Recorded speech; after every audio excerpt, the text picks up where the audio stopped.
Para finalizar el contenido de nuestra quinta unidad, vamos a hablar acerca de dos operaciones que se pueden ejecutar sobre los campos vectoriales y que desempeñan un papel importante en las aplicaciones del cálculo vectorial para lo que es el flujo de fluidos, la electricidad y magnetismo.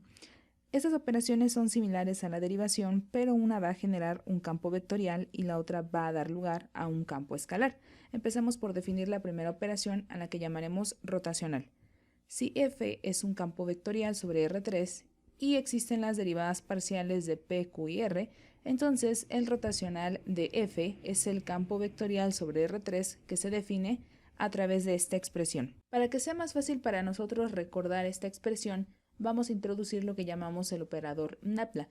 Ese operador Nabla está compuesto por los operadores que observamos aquí, que por sí solos no tienen un significado hasta que los aplicamos a alguna función. O sea que, por ejemplo, dada alguna función f, si yo le aplico este operador, en realidad lo que estoy indicando es que voy a calcular la parcial de f respecto de x, la parcial de f respecto de y y finalmente respecto de variable z, dando básicamente lugar a lo que es el gradiente de una función.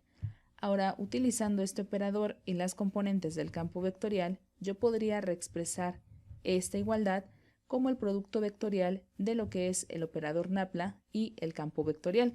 De esta forma, armamos la matriz y voy a colocar en la parte superior los vectores canónicos. Siguientes serán las componentes del operador, que son estos operadores de derivadas parciales, y al final las componentes escalares de mi campo vectorial. Realizo la operación como normalmente lo hacemos y tengo la parcial de R con respecto de lo que va a ser variable Y, menos la parcial de Q con respecto de variable Z. Para J tengo parcial de P con respecto de Z menos parcial de R con respecto de variable X.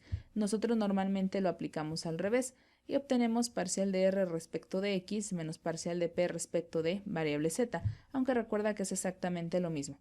Todo esto más la parcial de Q con respecto de X menos la parcial de P con respecto de variable Y. Y obtenemos esta igualdad a la que le llamamos el rotacional de f.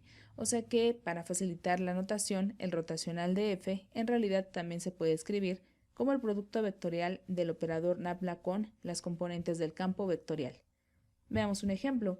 Tenemos aquí al campo vectorial f definido por estas componentes y queremos determinar quién es su rotacional. Bueno, aprovechando la notación que acabamos de introducir, pues podemos decir que el rotacional es el producto vectorial del operador Nabla con el campo vectorial.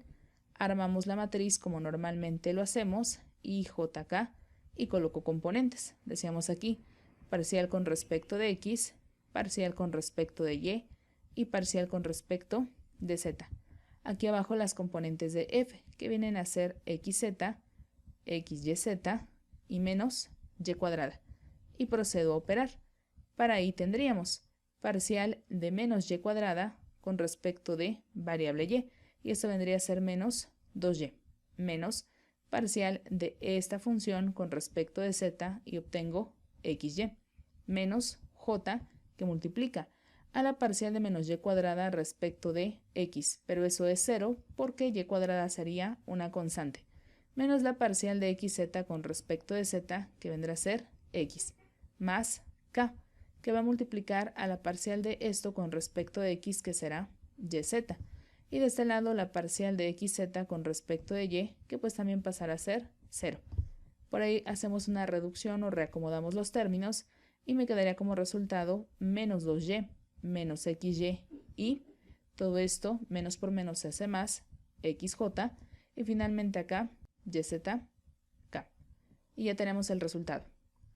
Como lo comentamos en videos anteriores, el gradiente de una función es un campo vectorial, así que podemos calcularle el rotacional. Y de hecho, el rotacional del gradiente de una función equivale a 0. Veamos por qué. Recordemos la forma que acabamos de definir para calcular el rotacional. Voy a colocar las componentes, que en este caso pues son los operadores de derivadas parciales, y aquí abajo lo que vendrían a ser las componentes del gradiente.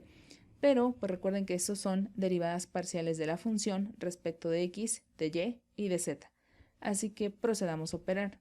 Para ahí obtenemos la parcial de toda esta función respecto de y, o bien reescribiendo, obtengo esto de aquí, menos calculo la parcial de toda esta expresión respecto de variable z. Para j tenemos hago la parcial con respecto de z de toda esta expresión menos la parcial con respecto de x de toda la que tengo acá. Y finalmente, para lo que es nuestra tercera componente, que vendría a ser k, obtengo la parcial de todo esto con respecto de x y la parcial con respecto de y de toda esta expresión. Y así damos lugar a todo lo que obtengo acá. Sin embargo, recordemos que las derivadas parciales que se tienen son continuas, o sea que aunque aquí el orden es diferente, el resultado de las derivadas parciales es el mismo. Por lo tanto, estas dos se cancelan y tengo un 0. Lo mismo pasa para las otras dos. Aunque el orden de derivación es diferente, por ser funciones continuas, sus derivadas parciales son exactamente iguales. Por lo tanto, todas se cancelan y obtengo como resultado al vector 0. Una de las utilidades que va a tener el rotacional es que nos va a ser de utilidad para determinar si un campo vectorial es conservativo o no.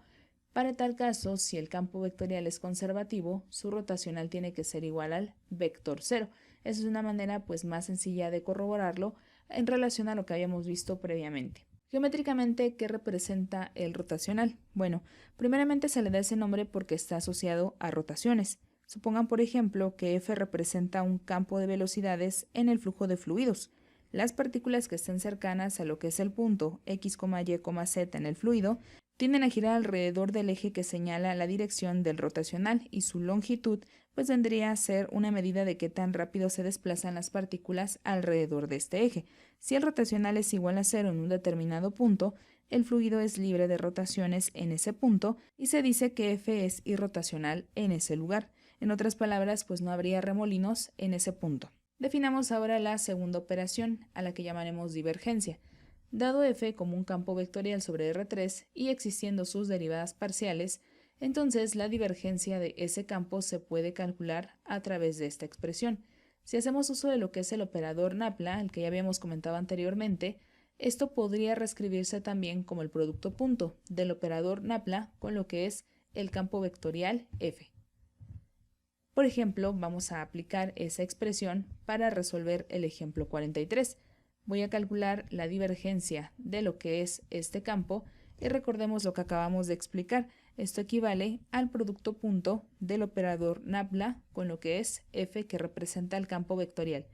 Dicho de otra manera, lo que voy a hacer es calcular la parcial de xz con respecto de variable x, todo esto más la parcial de lo que es x, y, z con respecto a variable y finalmente lo que vendría a ser la parcial de y cuadrada con respecto de variable z. Así que obtenemos la parcial de todo esto con respecto de x, que será z, la parcial con respecto de y, que será xz, y finalmente aquí, como esto es una constante, el resultado es de 0. Por lo tanto, la divergencia de este campo vectorial está dada por la expresión z más xz. Recuerden que cuando calculamos el rotacional de lo que es f, el resultado es otro campo vectorial, o sea que a ese campo también se le podría calcular su divergencia. De hecho, la divergencia del rotacional de una función o de un campo vectorial va a ser equivalente a 0. Veamos por qué. Nuevamente, pues reexpreso esto como el producto punto de lo que es el operador Napla con lo que es el rotacional, que recuerda se escribe de esta forma. Y las componentes son las que observo en esta parte. Si yo aplico la parcial con respecto de x de todo esto de aquí, obtengo estas derivadas parciales y repito el proceso ahora para parcial con respecto de y parcial con respecto de variable z. Ahora observemos que, por ejemplo, aunque esta y esta tienen un orden diferente, como son funciones continuas, las derivadas tienen el mismo resultado, o sea que entre ellas dos se cancelan. Entre esta y esta de acá sucede exactamente lo mismo y así también con esta y esta. Por lo tanto, la divergencia de este rotacional equivale a 0. Geométricamente, ¿qué va a representar la divergencia? Bueno, vamos a pensar en este caso que pues tenemos a una función f de x, y, z, que es la que va a representar un campo vectorial. Imaginemos que esta función está dándonos los vectores de velocidad de un fluido o podría ser también de un gas. Entonces, su divergencia vendría a ser la razón de cambio neta respecto al tiempo de la masa del fluido o gas, según sea el caso, que fluye desde el punto x, y, z por unidad de volumen. En otras palabras, la divergencia mediría la tendencia del fluido a divergir en el punto x, y, z. Imaginemos que ese punto Pues es el que tenemos aquí. O en términos más simples podríamos entenderlo así. La divergencia mide si en una determinada zona el campo vectorial entra o sale según sea el caso. Cuando el campo vectorial sale, que es cuando obtenemos valores de la divergencia mayores a 0, tenemos un flujo de salida positivo. Cuando el valor de la divergencia es menor a 0, significa entonces que el flujo de salida es negativo. Y también puede ser que la divergencia sea igual a 0, como ya lo comentábamos en el caso del rotacional. Cuando se da esta situación, hablando por ejemplo de un fluido, podríamos decir que ese fluido es incompresible. Por este video es todo y con esto terminamos el contenido de nuestra quinta unidad.